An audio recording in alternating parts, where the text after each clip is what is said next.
God is made up of two components.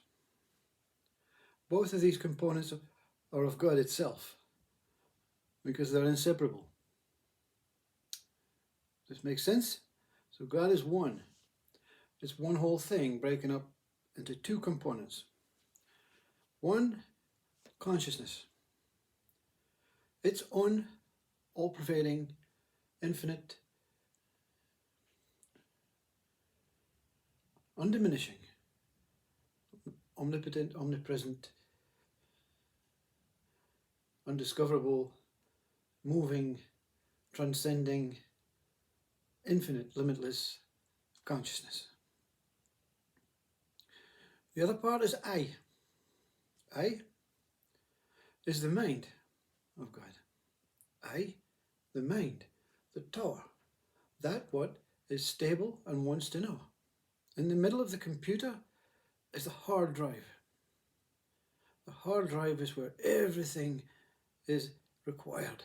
Everything is stored. Everything is stable until it projects it into other apps and folders and whatever computers are made up of so that it can project images and stuff. I in consciousness. I is shaped as the tower that spears through its own consciousness. Inseparable.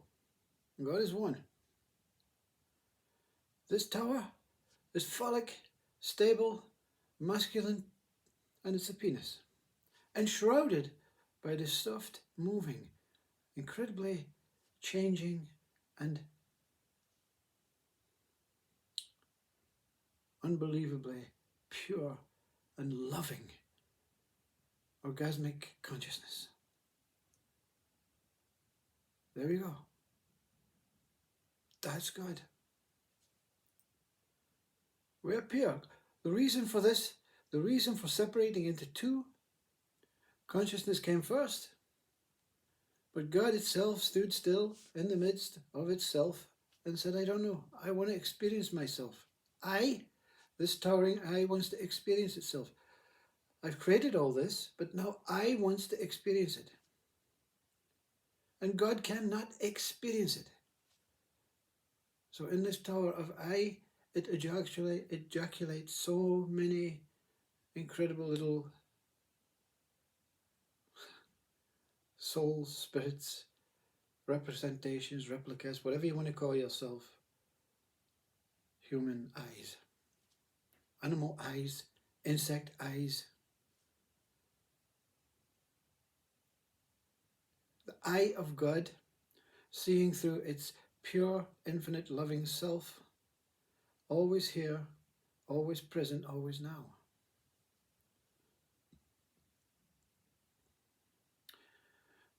If you, that individual I, want to experience this profound life,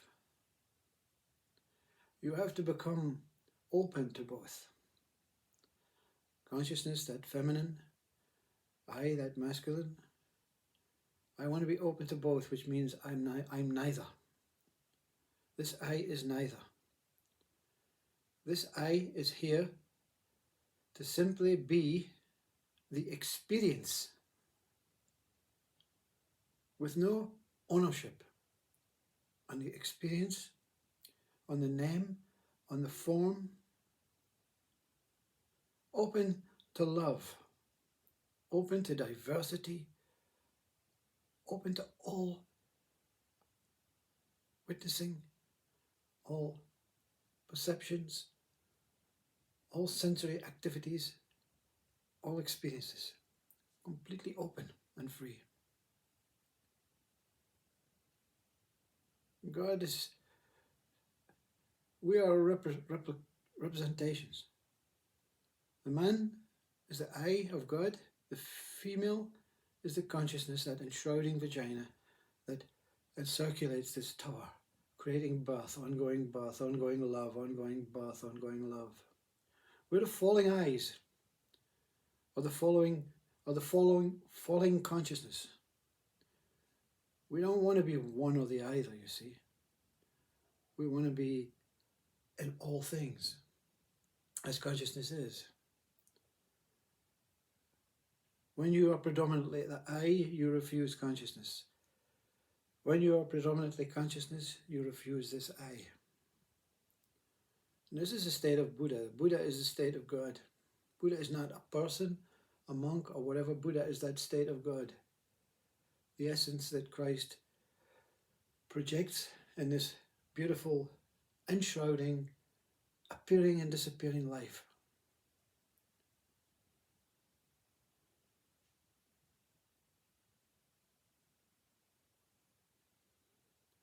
Lao Tzu, or this Teo, describes it as take away I and take away consciousness. And what remains is the experience. So digging, whatever digging is, without the name, is experiencing itself digging. There's no digger, there's no I. There's no thoughts about what is taking place. Digging is digging. And that's God in 6 minutes. Namaste Om.